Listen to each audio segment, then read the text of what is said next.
안녕하세요. 달당창고 창고지기 이윤석입니다. 오늘은 초등학교 선생님을 모시고 초등 특수교육에 관한 전반적인 이야기를 들어보는 시간을 갖도록 하겠습니다.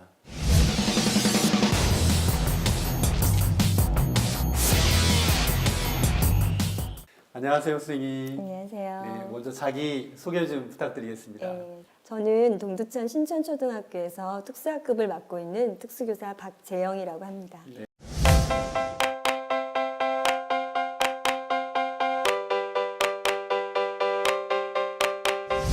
오시느라고 수고 많으셨습니다. 네. 이제 곧 겨울방학인데 우리 교사분들은 겨울방학 많이 기대하고 계시지 않습니까?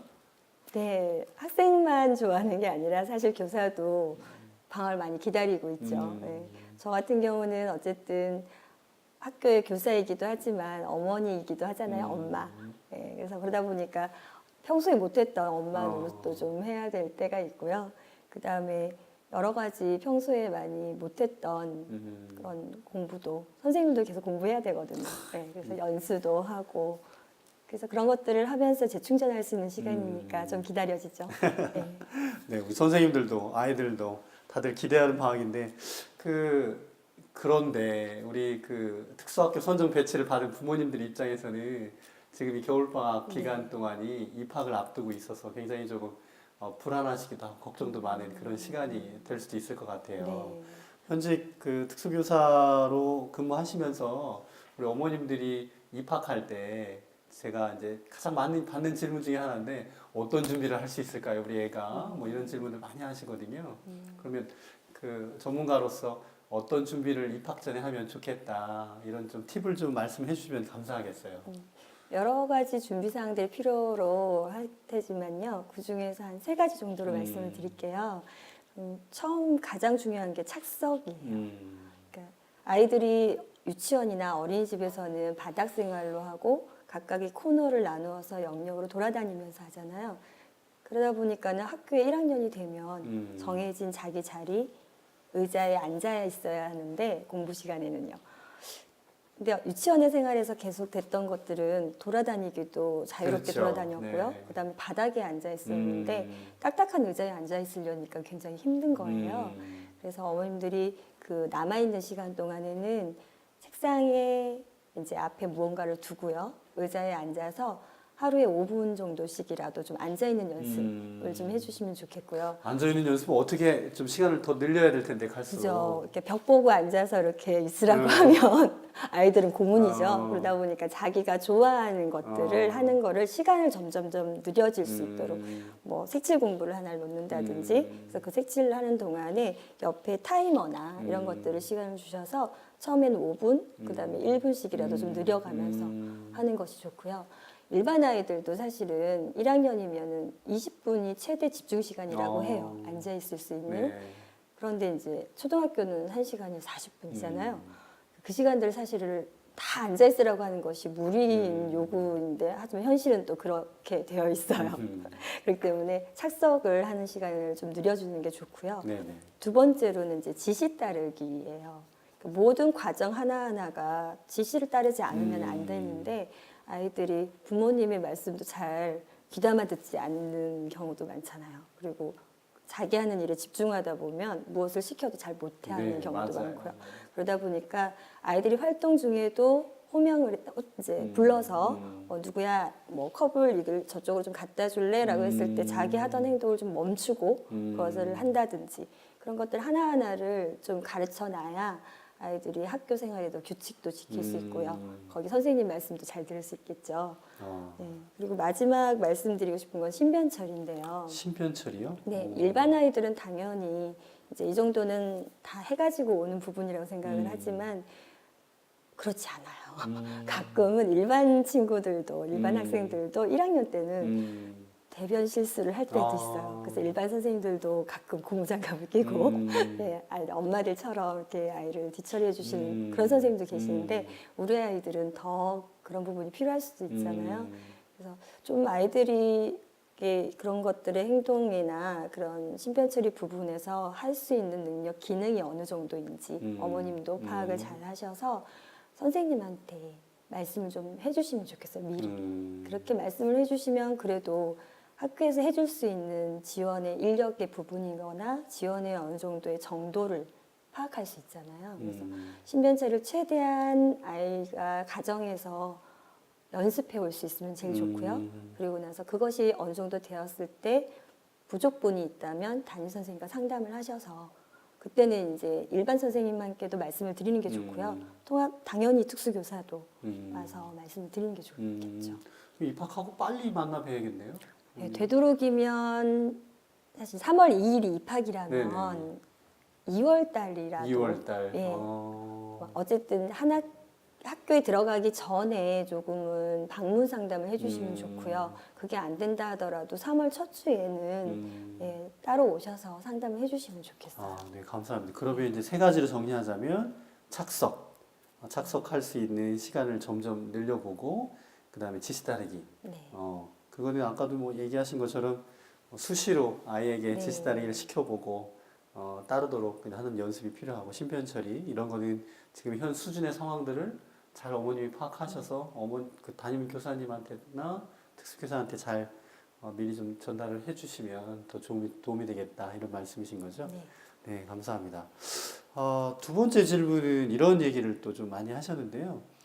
1학년부터 특수학급 배치를 받는 것이 좋은 것인지 아니면 좀 지켜보고 나중에 받는 것이 좋은 것인지 이런 고민도 사실 좀 많이 하시는데 어떻게 생각하세요?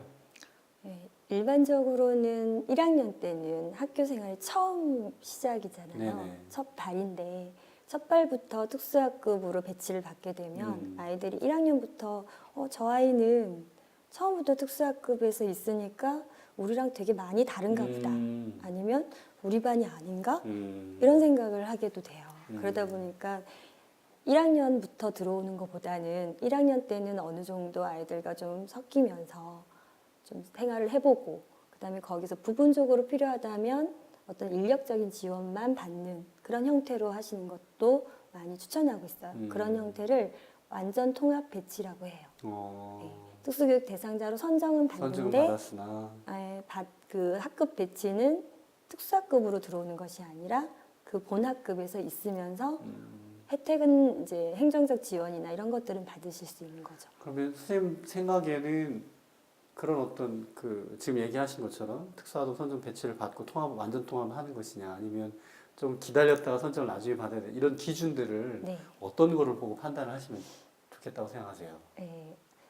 어쨌든 그 아이들과 함께 할 수 있느냐 없느냐가 중요할 텐데요. 거기에서 나타나는 행동들은 수업을 일단은 전체적으로 해야 하는데 우리 아이들이 그 수업을 받으면서 어떤 문제 행동들을 일으켜서 그 수업하는 과정에서 방해를 하는 행동이 된다면 예를 들어서 어떤 아이들은 습관적으로 이렇게 책상을 자꾸 두드려야 되는 네네네. 친구들도 있고요. 그다음에 뜬금없이 소리를 지른다거나 소리를 지른다든가 아니면 화가 이제 날 경우에 분노 조절이 좀 안 되어서 뭐 자해 행동을 한다거나 그럴 경우에는 일단 수업을 정지시키게 될 수밖에 없잖아요. 그렇기 때문에 그 아이도 스스로도 너무 힘들고 그럴 경우에는 처음부터 특수학급을 배치를 받는 게 좋다고 생각합니다. 착석이 잘 안 되거나 뭐 반영어가 있는 아이들 같은 경우는 어떻게 생각하세요? 그 착석은 1학년 아이들 중에도 막 돌아다니는 아이들이 있어요.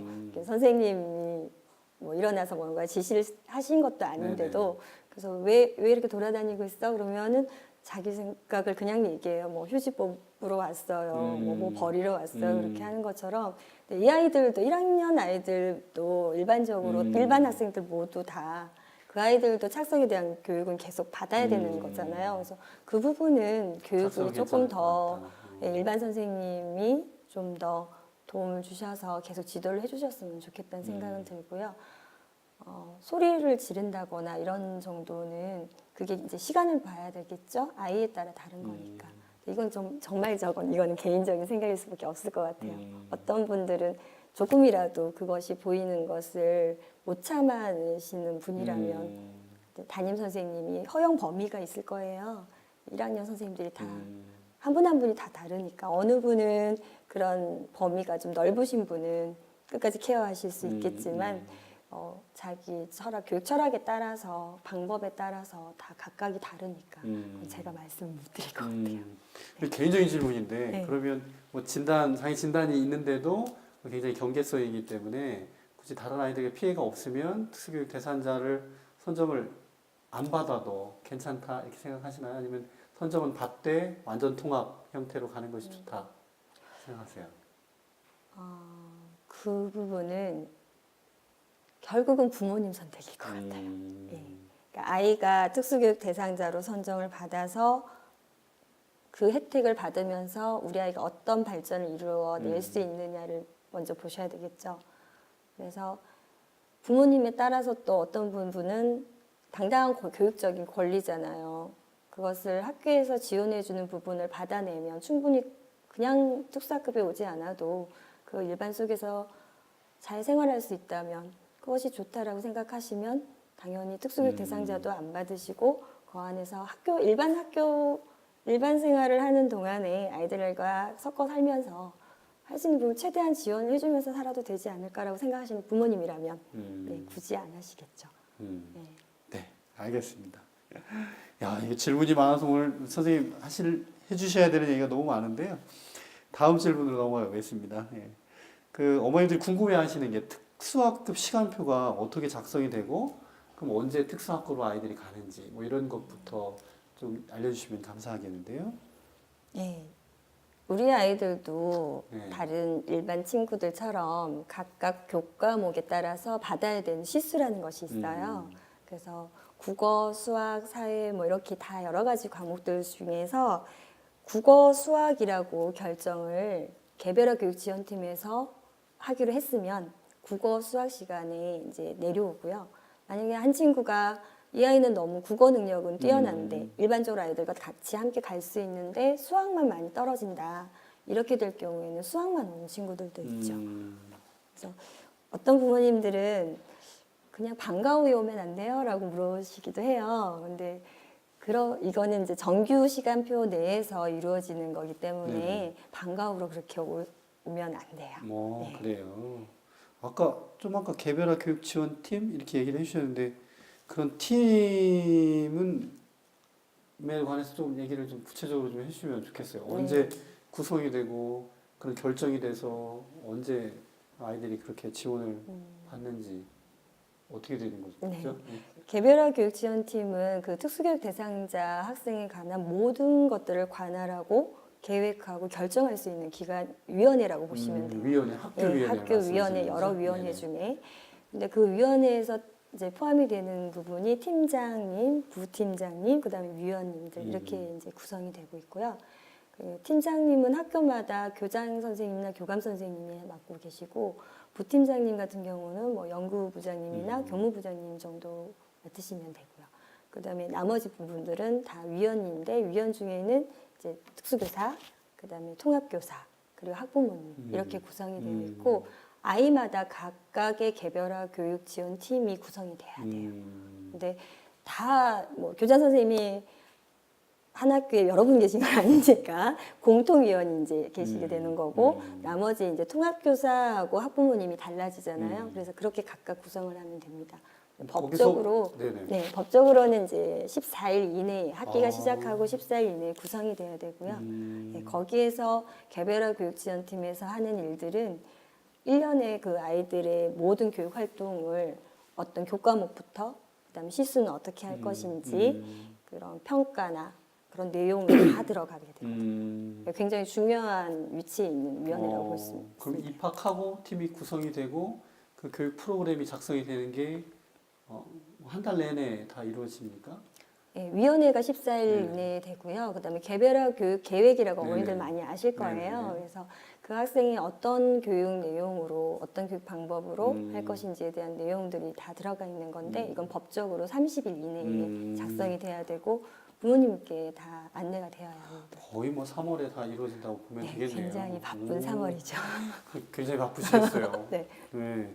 그러면 그 아이들이 그 지금 얘기하신 것처럼 개별화 교육 지원 팀으로 구성이 돼서 그런 어떤 특수학급으로 가는 시간이라든지 이런 것들이 결정이 되는 거군요. 결국은. 그럼 중간에 그러면 아이를 지켜보는 과정 중에서도 그 프로그램은 바뀔 수도 있는 건가요? 그렇죠. 그러니까 안건으로 이제 학부모님께서 요구를 해주시면 개별의 교육 지원팀의 회의를 다시 개최를 합니다. 그래서 거기에서 근데 무조건 해달라고 할 수는 없는 거죠. 뭐 국어 수학을 하기로 했는데 모든 교과 과목을 해주세요. 이럴 수는 없는 거예요. 그러니까는 거기 모여서 왜 그렇게 해야 되는지에 대한 증거나 아니면 아이들의 발달 상황을 서로 논의를 해야 되는 부분이 있는 거고요. 아, 그렇군요. 그럼 특수학급 교육 과정은 주로 그럼 어떻게 이루어지죠? 네. 특수학급 교육 과정은 을 얘기하기 전에요. 네네. 교육 과정을 어머님들이 좀 이해를 하셔야 돼요. 네네. 특수학급 교육 과정 말고를 생각하면은 일반 일반 교육 교육과정. 과정이 있죠. 일반 교육 과정인가?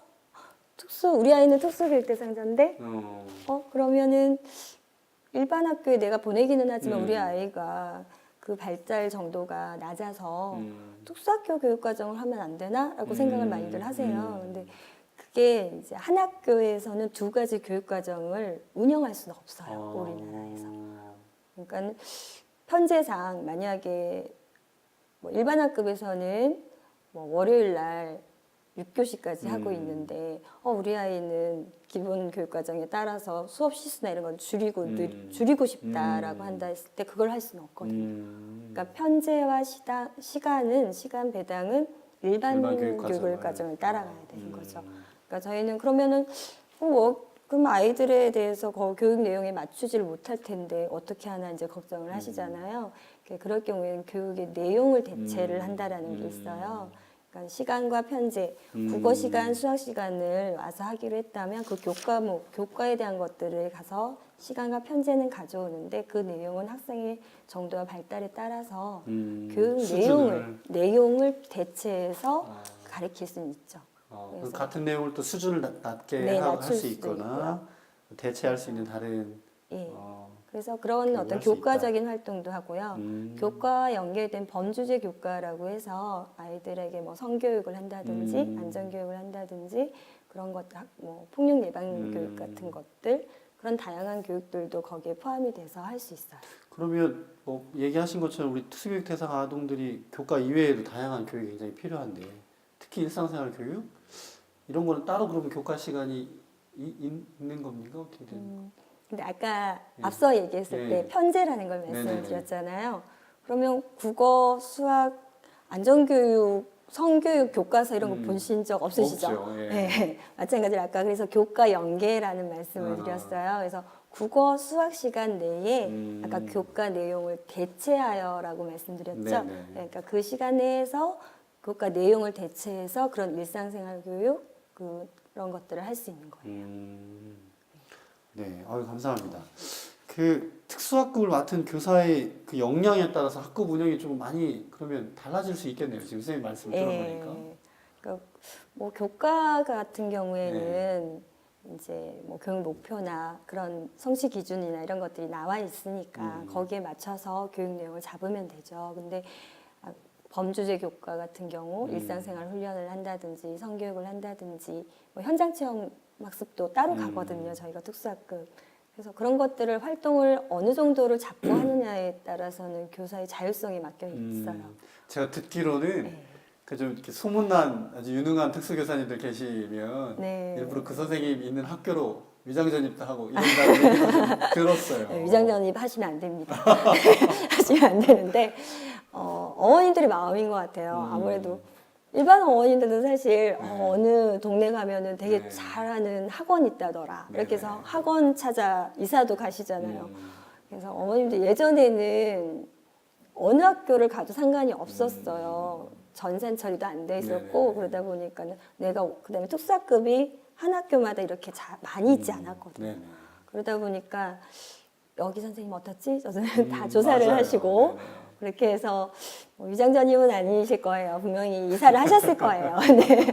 이사를 해서 그런 선생님을 따라가기도 하고 하셨었어요. 옛날에. 그러다 보니까 한 학급에 아까 6명까지 가능한데 막 7명, 8명까지 있는 학교가 있는 반면에 어느 학교는 한두 명밖에 없는 상황이 이루어질 수도 있죠.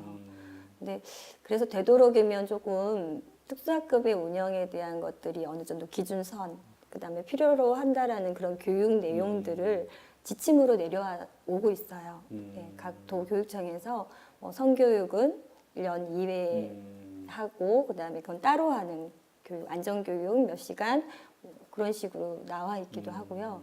그다음에 아이들이 이제 일반 학급에서 하는 것은 동일하게 되도록이면 받도록 하도록 하고 있고요. 그래서 그런 기준은 있는데 아무래도 이제 교사의 역량이 많이 차이가 날 수밖에 없죠. 교육의 질은 교사의 질을 넘지 못한다라는 명언이 있듯이요. 예, 그래서 항상 선생님들이 계속 연수도 네네. 하고 있고요. 그다음에 선배 선생님이 이제 새싹 선생님을 키우듯이 이렇게 멘토 멘티로 해서 많이들 하고 있어서 이제는 학구를 좀 지키시고 그다음에 선생님 좀 더 많이 믿어주시고 했으면 좋겠어요. 글쎄, 네. 특수 교사님에 대한 신뢰가 교사님. 굉장히 죄송합니다. 네. 교사에 아니, 관한 너무 높아주셔서 행복합니다. 사실 이제 현장에 계시면 부모님이 나를 굉장히 신뢰하고 있다 이런 것이 굉장히 큰 보람이기도 그럼요. 하고 힘이실 텐데 네. 그렇죠. 네. 사실 이렇게 좀 어려운 관계가 되면 참 현장에 계신 분들도 어렵고 부모님도 어렵고 여러 가지로 조금 힘든 건 뭐 당연하죠. 네. 네. 요즘 그 방과 후 교육에 관해서 학부모님들의 관심이 굉장히 뜨거운데 우리 아이들 같은 경우에 방과 후 교육은 어떻게 이루어지는지 또 궁금하다고 합니다. 네. 특수교육 방과 후 교육이라고 이제 세 가지 형태로 이루어지고 있어요. 경기도에는요. 그러니까 경기도에는 꿈이 든 카드라는 것을 학부모님께 드려서 그 각각의 치료 기관이나 병원이나 복지관에서 직접 사용할 수 있도록 해주셔서 뭐 금액은 이제 예전에는 더 많았는데 월 10만 원 이랬는데 지금은 현재는 월 7만 원 이내에서 줄었네. 네, 왜 줄었어요? 줄었어요. 속상하시겠네요. 부모님들. 그렇죠. 그렇게 사용할 수가 네. 있고요. 그다음에 특수학급 자체로 운영을 할 수가 있어요. 그래서 학부모님한테 요구 조사를 해서 그다음에 어느 과목을 했으면 좋겠다. 뭐 미술 치료를 하면 좋겠다. 뭐 운동 치료를 하면 좋겠다. 이렇게 해서 과목을 정하면 거기에 맞는 강사를 직접 섭외를 하셔서 프로그램을 만들어서 학급에서 운영을 하는 그 그럼 경우가 그건 담임 있고요. 교사님이 미리 사전 조사를 하나요? 아니면 그렇죠. 특수 교사님이 하시는 건가요? 특수교사, 지금은 특수교육, 방과 후 교육이니까요. 맞아요. 예, 특수교사가 이제 시작하기 전에 그것도 3월 초에 이루어져요. 3월 초에 방과 후 교육에 대한 안내가 가고요. 부모님이 이제 꿈이 든 카드를 사용하실 건지, 그다음에 직접 운영하는 것들을 원하시는 건지, 마지막으로는 학교 내 프로그램이라고 해서 일반 학생들이 하고 있는 방과 후에 거기 가서 이제 우리 아이도 가서 할 것인지 그 세 가지 중에 하나를 고르시는 거예요. 그래서 마지막일 경우에는 어머님이 먼저 이용료를 내시고 그다음에 학기 말에 그 이용료에 대한 그 영수증을 첨부해서 이렇게 결제를 받아서 학부모님 통장에 입금하는 그런 형태가 있고요. 근데 이것은 각 시도마다 좀 달라요. 금액도 다르나요? 그렇죠. 금액도 다르고 사용처도 달라요. 그러니까 경기도 같은 경우에는 사용처가 치료 교육을 지원한다는 의미에서 치료실이나 병원 이런 복지관에 좀 제한이 되어 있고요.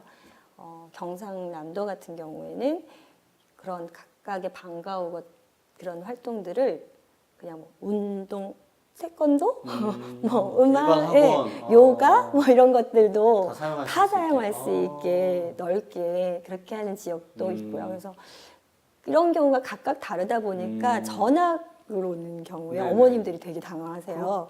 저기는 이것도 사용할 수 있었고 돈도 이 금액이 아니었는데 왜 이렇게 달라졌어요? 이렇게 이제 물으세요. 그러면은 저희 입장에서는 각 시도마다 예산이 다른 거기라서 그렇게 설명을 해드리죠.